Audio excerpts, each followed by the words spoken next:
Pero, sino naman ang walang kaluluwa na gumawa nito?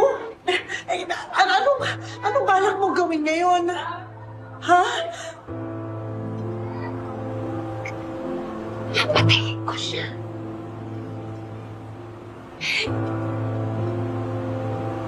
Papatayin ko ang taong may dahilan kung bakit namatay ang mga anak ko.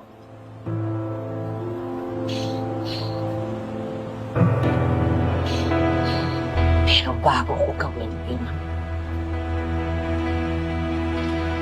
uunahin ko ang pamilya niya. Iisa-isahin ko sila.